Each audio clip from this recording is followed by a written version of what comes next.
Job లేక ఇబ్బంది పడుతున్నారా? అయితే మెడికల్ కోడింగ్ మీకు మంచి ఆప్షన్. వెంటనే కాల్ చేసి కోర్సులో జాయిన్ అవ్వండి. నమస్తే కళ్యాణ్ గారు. నమస్తే జయ గారు. కళ్యాణ్ గారు, రామకృష్ణ అనే ఆయన మనకి మెయిల్ చేశారండి.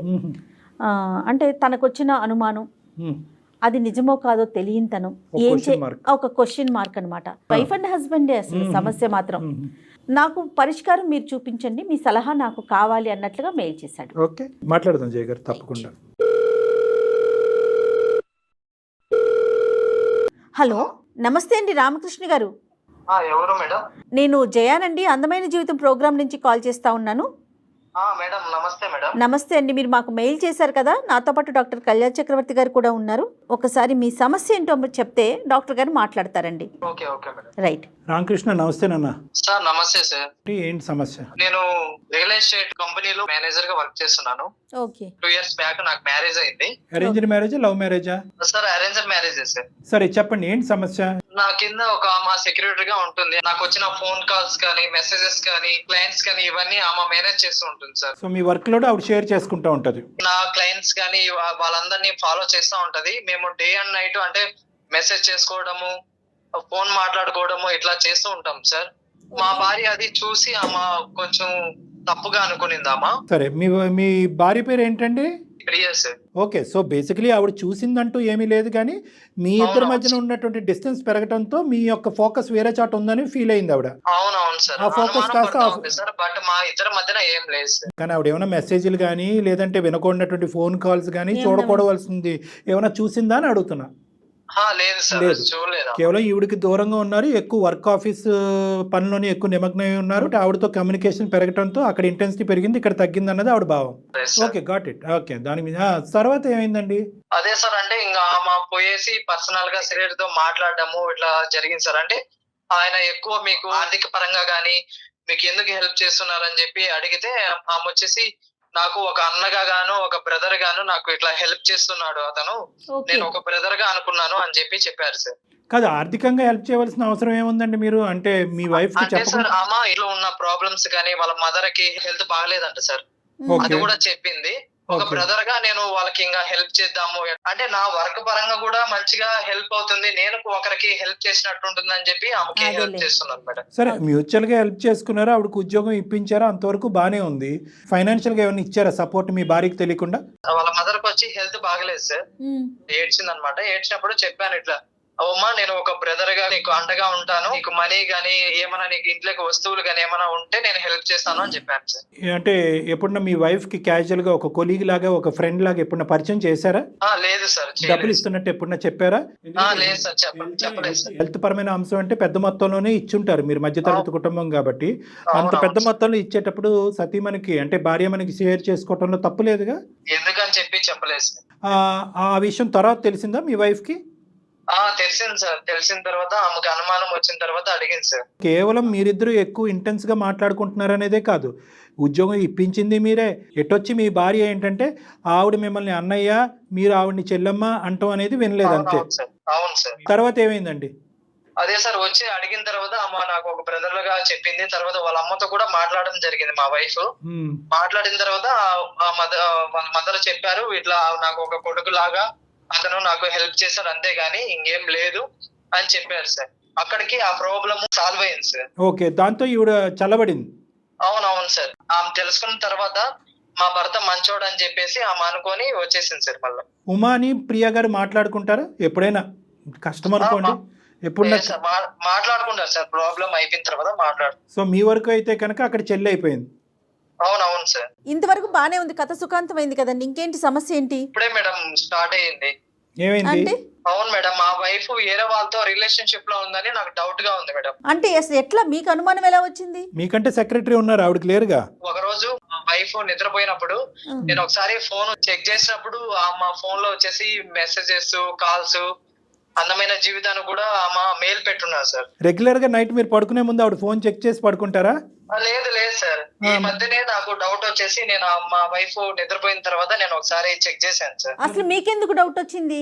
అంటే మేడం ఆమె అంటే ఎక్కువ బయటికి వెళ్ళేసి ఫోన్ మాట్లాడడము, మెసేజ్ చేయడం ఇట్లుంటే నాకు అంటే వేరే వాళ్ళతో తిరగడము, రిలేషన్షిప్ లో ఉన్నట్లు నాకు కొంచెం అనుమానం వచ్చింది మేడం. నీ కథ మీద అనుమానం నడుస్తున్నప్పుడే ఈవిడ ప్రవర్తనలో ఇది వచ్చిందా, లేదంటే మీది కంప్లీట్ గా ఎండ్ అయిన తర్వాత మీ వైఫ్ యొక్క ప్రవర్తనలో మార్పు మీకు కనిపించిందా? ఇప్పుడు నా మీద డౌట్ ఉన్నప్పుడే ఆమె కొంచెం ఆ ప్రవర్తన కూడా మారింది సార్. కానీ అప్పుడు చెక్ చేయకుండా మీది ఎండ్ అయిన తర్వాత మీరు చెక్ చేయడం మొదలు పెట్టారు. అవును సార్. ఇదేది ఎలక పిల్లి కథలా ఉంది. అంటే టిట్ ఫర్ టాట్. మా ఆవిడ ఇప్పుడు వరకు నా మీద చెప్పెట్టి నన్ను అనవసరంగా అమాయకురాలైనటువంటి అమ్మాయితో లింక్ కలిపి ఇబ్బంది పెట్టి చేసింది కాబట్టి ఈరోజు నేను ఒక కొత్త కథను సృష్టిస్తూ మా ఆవిడకి ఎవరో ఒకరు ఉన్నారు అనే విధంగా నువ్వు మాట్లాడలేదు అంటానికి గ్యారంటీ ఏంటి? నువ్వేం చూసావు? మెసేజెస్ చూసాను సార్. మెసేజ్లు చూసావు. ఏంటి ఆ మెసేజ్లు? ఏం చూసావు ఆ మెసేజ్లో? అదే సార్, కలుద్దాము, మళ్ళీ ఎప్పుడు కలుస్తావు, ఓకే ఓకే. అసలు నాకు రిప్లై ఇవ్వట్లేదు. ఇతను ఎవరు అసలు? ఈ అబ్బాయి ఎవరు? స్కూల్ ఫ్రెండ్స్ గ్రూప్ లో ఉన్నాడు సార్. మీ ఆయన ఇంట్లో ఉన్నాడా, ఎప్పుడు వస్తాడా అని చెప్పి అడుగుతాడు సార్. ఓయ్ అవునా? డబ్బులు ఎప్పుడు ఇస్తావా అని చెప్పేసి అడుగుతా ఉంటాడు సార్ మా వైఫ్ ని. డబ్బులు వరకు వచ్చిందా?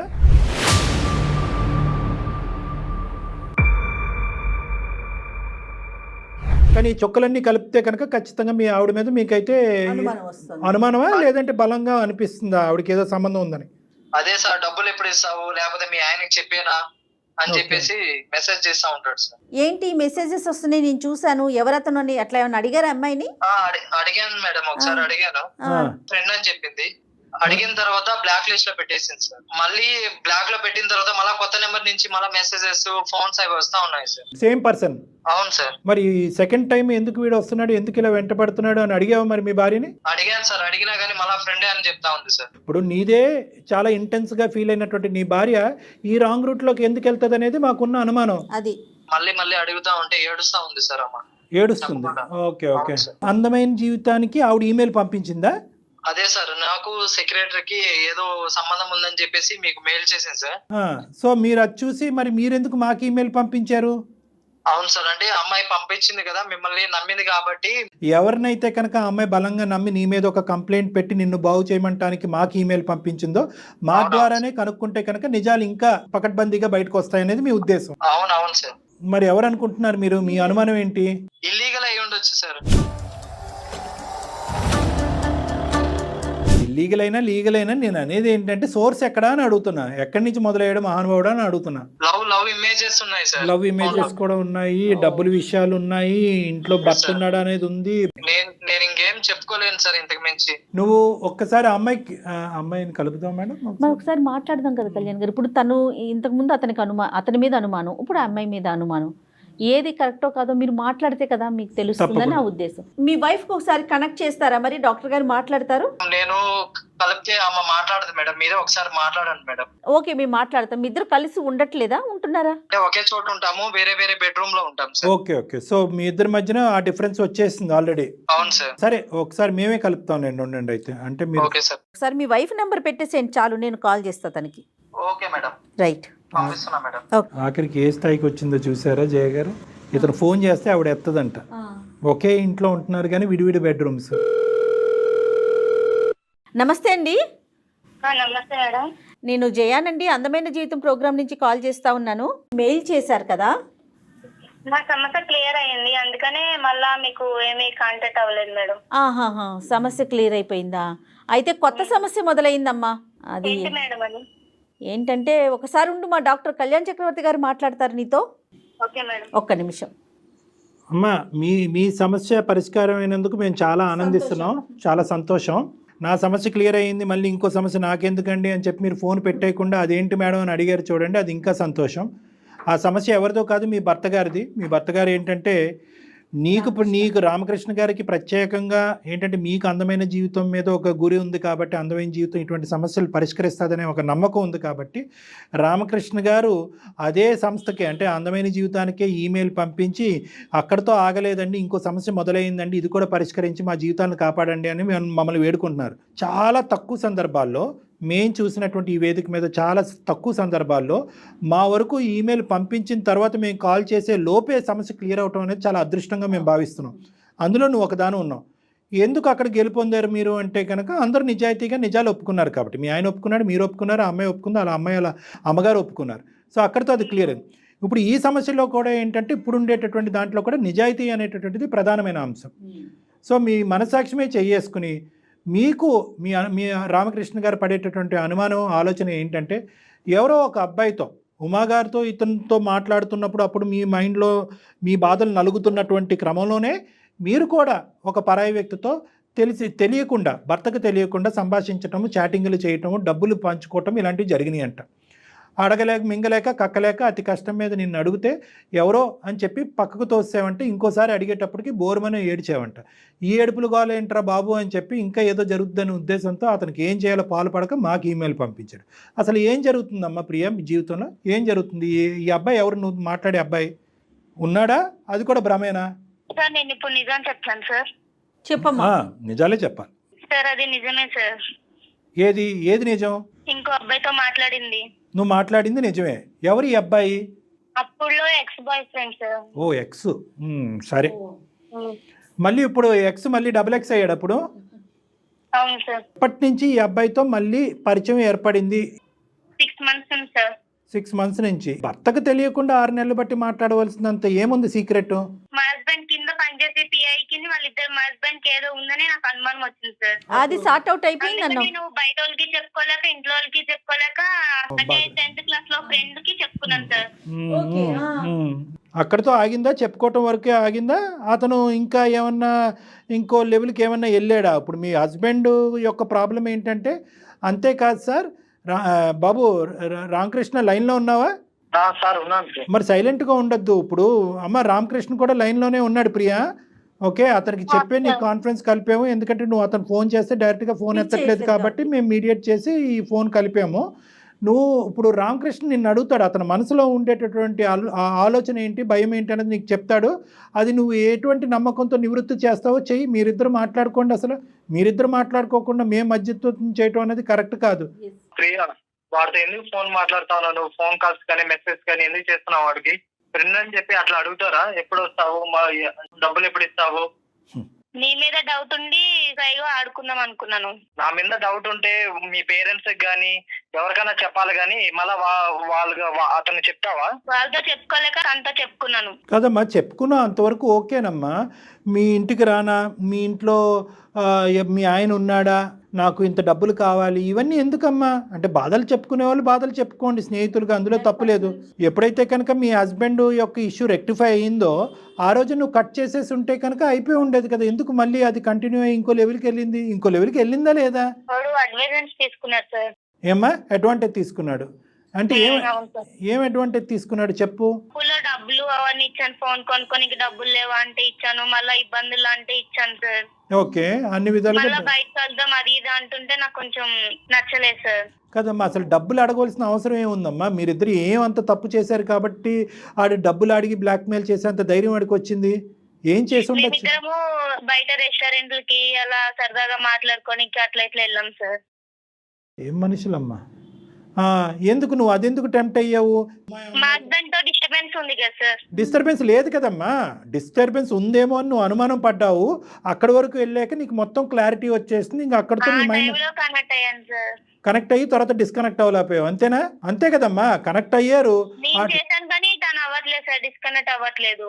ఎవరు? నువ్వు డిస్కనెక్ట్ అయ్యావు కానీ అతను అవ్వట్లేదు, అంతే. మరి విత్తనాలు జల్లేక మొలకెత్తవా? ఇప్పుడు నీకు అర్థం కావట్లేదు ఇక్కడ సబ్జెక్టు. నువ్వు అతనికి ఏమేం ప్రామిస్ చేసావో ఆ స్పీడ్లో నువ్వు పంచుకునేటటువంటి బాధలో ఏమేం ప్రామిస్ చేసావో నువ్వు అతనికి, అంటే నాకు మా ఆయన వద్దు, మా ఆయన అంటే ఇష్టం లేదు, నువ్వే ఆపద్బాంధుడు, నువ్వే కాపాడు. ఇప్పుడంటే ఎలాగమ్మా? నీ ఇదేమన్నా ఇదా, ఇది గేమా, ఇదేమన్నా? అమ్మా ఏదో హోటల్లో ఉంటానండి, ఈ హోటల్ వద్దా ఆ హోటల్లో ఉంటాను అన్నట్టు ఉంది. నువ్వు ఏం మాట్లాడుతున్నావు? రామకృష్ణ ఎవరు అనుకున్నావు? ఏది తప్పయింది? ఎవరు తప్పయింది? మళ్ళీ ఇప్పుడు ఆ అబ్బాయి ఎవరో నీ చిన్నటి స్నేహితుడు మళ్ళీ నీ జీవితంలోకి రావడానికి గ్యారంటీ ఉందా? ఇస్తాను సార్. ఎలా ఇస్తావు? నువ్వు ఇచ్చేది కాదు కదా, వాడే అతను కదా, అతని వైపు నుంచి రావాలి కదా గ్యారంటీ. మా ఆయనతో మాట్లాడిస్తాను సార్, ప్లీజ్ సార్. ఏమని మాట్లాడిస్తావు చెప్పు, ఏం మాట్లాడతాడు? మా ఆయన అనుకున్నా అంతా మా ఇద్దరి మధ్యలో ఏం జరగలేదని నేను ప్రూఫ్ ఇప్పిస్తాను సార్. అతను నిజమే చెప్తున్నాడని మేము ఎలా అనుకోవాలి, మీ ఆయన ఎలా అనుకోవాలి? మీరిద్దరు కలిపి మదర్ ప్రామిస్ సార్, మా ఇద్దరి మధ్యలో ఏం జరగలేదు. అమ్మ, ఇంత పెద్ద పెద్ద మాటలు మాట్లాడేటప్పుడు ఎవరితో పడితే వాళ్ళతో చిన్ననాటి స్నేహితుడని ఎంతవరకు పంచుకోవాలి? నీ బాధలు, కష్టాలు, సుఖాలు ఎంతవరకు పంచుకుంటారమ్మా? వేరే మగపిల్లడితో మీకు ఏం అవసరం?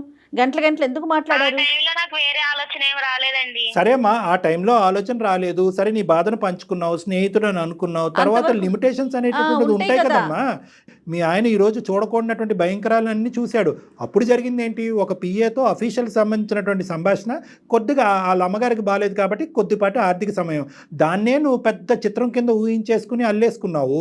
అక్కడ ఏమీ లేదు, ఓకే పంచుకున్నారు. తర్వాత ఆడు ఎప్పుడైతే బౌండరీ దాటుతున్నాడో, గేట్ దాటుతున్నాడో, అరే బాబు నువ్వు ఎక్కడైతే ఉండాలో అక్కడ ఉండు.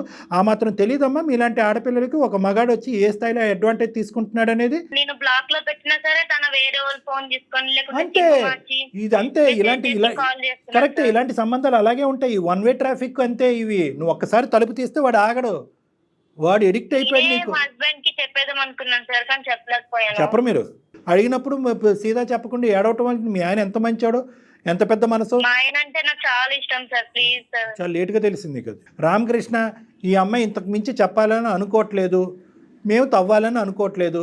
రామకృష్ణ మనసులో ఒకే ఒక క్వశ్చన్ ఉంది, మీరు ఎంత దూరం ప్రయాణం చేశారని ఒక ప్రశ్న. అది రేపొద్దున ఈ ఫోన్ పెట్టేసాక అడిగితే నువ్వు సమాధానం చెప్పలేవు, అతను మనసు ఇప్పి అడగలేడు.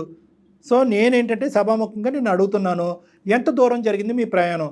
టీ స్టాల్, రెస్టారెంట్ అంతే సార్. టీ స్టాళ్ళు, రెస్టారెంట్ అంతే. అంతే సార్. దొరికితే దొంగలు, లేదంటే దొరలు. ఒక్కటే మెసేజ్లు ఉన్నాయి కాబట్టి అది ఒక్కటే ఒప్పుకుంటున్నావా? మదర్ ప్రామిస్ కి ఏం లేదు సార్. మరి రామకృష్ణ సార్ స్టార్టింగ్లో పక్క ట్రాక్లోకి వెళ్ళింది, కానీ వాడు మూర్ఖుడు. వాడు ఏంటంటే అడ్వాంటేజ్ తీసుకుందాం అనుకున్నాడు మీ ఇద్దరి మధ్యన ఉన్న డిఫరెన్స్ని. ఇంకా నీ అదృష్టం కొద్ది ఏంటంటే అడ్వాంటేజ్ ఇంకా పై అడ్వాంటేజ్ వరకు వెళ్ళలేదు, కేవలం డబ్బులు, హోటళ్ళు, టీ స్టాల్ వరకే ఆగిపోయింది. అంతవరకైతే మనం నమ్మచ్చు. ఇప్పుడు ఈ అమ్మాయిని మళ్ళీ నీ జీవితంలోకి స్వీకరిస్తే కనుక మీరిద్దరు కలిపి ఆడు భర్త పట్టచ్చు. లెఫ్ట్ రైట్ కలిస్తేనే చప్పట్లు. నీదేంటంటే మీరైతే తప్పు చేశారో అని అనట్లేదు, కానీ ఒక మానసికపరమైనటువంటి డిస్టర్బెన్స్లో ఆ మూర్ఖుడితో ఈ అమ్మాయి కనెక్ట్ అయింది. స్నేహితుడు కదా, చిన్ననాటి స్నేహితుడు కదా అని చెప్పి. వాడు ఏంటంటే ఒక మెట్టు ఎక్కకుండా ఒకే దెబ్బతో 10 మెట్లు ఎక్కి ఈ అమ్మాయి జీవితంలో టోటల్గా ఎంట్రీ అయిపోయాడు. వాడు ఎంట్రీ అయిపోయి అప్పుడు నీకు కావాల్సినప్పుడు నన్ను వాడుకున్నావు కదా, సలహాకి, సూచనకి, ఓదార్పుకి, ఇప్పుడు నువ్వు కావాలి అనేటటువంటి విధంగా వెంటపట్టడం మొదలుపెట్టాడు. సో ఇది ఏంటంటే నాకు ఒక మాట ముందే చెప్పుంటే సరిపోయేది కదా సార్. ఇప్పుడు సమస్య అందుకే కదా మొదలైంది. మరి అలా చెప్పకపోబట్టే కదా మా దాకా వచ్చారు. అది ఒకటి మేడం చెప్పింది, అదొకటి. ఇంకోటి ఏంటంటే కనుక ఎప్పుడైతే కనుక నివృత్తి అయిపోయి నీ సెక్రటరీతో ఉండేటటువంటి ఇష్యూ రిజాల్వ్ అయిపోయిందో అని అనుకున్నావో, అప్పటికే ఇష్యూ రిజాల్వ్ అయినా కూడా మానసిక పరమైనటువంటి డిస్టెన్స్ మీ ఇద్దరి మధ్యన పెరిగింది. ఫిజికల్ డిస్టెన్స్, మానసిక పరమైన డిస్టెన్స్ పెరిగింది. అర్థమైంది నాన్న? సో అది నీకు చెప్పటానికి ఉండేటటువంటి కంఫర్ట్ ఆ అమ్మాయిలో లేక అతనికి చెప్పుకుంది. ఎప్పుడైతే యూటర్న్ తిరిగి వెనక్కి రావాలి అని అనుకుందో, అమ్మో ఇంత చెప్తే ఇంత చెప్పేటటువంటి పరిస్థితి వస్తుందేమో, మొత్తానికే బ్లాక్ చేద్దామని చెప్పి బ్లాక్ చేయటం మొదలుపెట్టింది. వాడు వదులుతాడా? వాడు వదలలేదు. సో ఇక్కడ ఈ అమ్మాయికి అర్జెంటుగా కేవలం నీ ఓదార్పు ఒకటే కాకుండా నీ సపోర్ట్ కూడా కావాలి. రామకృష్ణ, సపోర్ట్ ఏదని చెప్పి నాకు కూడా నమ్మకం ఉంది సార్. సంతోషం, కథ సుఖాంతం. ఇక్కడ నీకు ప్రధానంగా అర్థం అవ్వాల్సింది, మాకు చాలా బాగా అర్థమైంది ఏంటంటే, మొదటి అంశంలో ఎప్పుడైతే నీ సెక్రటరీ గురించి ఈ అమ్మాయి చాలా నేరో మైండెడ్గా ఆలోచించిందో, రెండో అంశంలో అసలు తెలియకుండా తెలివి తక్కువగా ఆ అబ్బాయి యొక్క జీవితంలో దూరిపోయిందో, మీ ఆవిడ చాలా అమాయకురాలని అయితే మాకు అర్థమైంది. చాలా అంటే చాలా ఇన్నోసెంట్ ఈ అమ్మాయి. ఇద్దరేనండి, ఇద్దరికి ప్రేమలు ఎక్కువ, అట్లాగే అనుమానం కూడా ఎక్కువగా ఉంది. సారీ అండి. ఆ అమ్మాయి వేడుకుంటుంది, ప్రియ అదే మన ఇద్దరి మధ్య జరిగిందేదో జరిగింది, ఇంకా మన ఇద్దరి మధ్య థర్డ్ పర్సన్ లేకుండా, ఏ సీక్రెట్స్ లేకుండా మనము లైఫ్ ని సాగిద్దాము. ప్రియా, సార్. తన ఆలోచన అయితే ఇప్పటి వరకు క్లియర్ అయినట్టే అనిపిస్తుంది. ఈ డిస్కషన్ అనేది ఫోన్ కట్ అయిన తర్వాత మీరిద్దరు మాట్లాడుకోకుండా ఏమన్నా ఇంకో స్థాయి అనుమానం కానీ ఆలోచన కానీ ఉంటే డైరెక్ట్గా నా క్లినిక్ వరకు రండి మీరిద్దరు. అర్థమైందా? ఇద్దరు రండి. నాకు ఇంకొక విషయం గుర్తొచ్చింది కళ్యాణ్ గారు. ఇప్పుడు ఈ అమ్మాయికి పదే అతను బ్లాక్ చేసినా కూడా నెంబర్ కాల్ చేస్తా ఉన్నాడు వేరే నెంబర్ నుంచి. ఇప్పుడు అతనితో మేము మాట్లాడతాం, అతని నెంబర్ మాకు షేర్ చేయమ్మా ఒకసారి. అతనితో మాట్లాడదాము, అతని పరిధులు ఏంటన్నది అతను అర్థమయ్యేటటువంటి విధంగా అతనికి చెప్దాము. దానికి మించి ఆ గీతలు దాటుకుని ముందుకు వస్తే కనుక అతని తాట ఎలా తీయాలో మాకు బాగా తెలుసు. బాగా చెప్పారు. ఓకే, అతను ఏదో నిన్ను ఇబ్బంది పెడుతున్నాడు కాబట్టి నేను ఫోన్ నెంబర్లు మార్చుకుంటూ అలా అంత భయపడుతూ ఉండక్కర్లేదు. తెలుసుకుని బయట పట్టడానికి ట్రై చేసాం. ఇక మీరిద్దరూ హ్యాపీగా ఎటువంటి అనుమానం ఆలోచన లేకుండా హ్యాపీగా ముందుకెళ్ళండి అమ్మా మీరిద్దరు. రామకృష్ణ చెప్పినట్లుగా ఇంకా మూడో వ్యక్తికి స్థానం కల్పించొద్దు ఇద్దరూ కూడా. Okay madam. ఓకే రామకృష్ణ గారు ఓకేనా? Okay madam, right thank you madam. Okay right అండి right okay Thank you, thank you. Right thank you madam, thank you.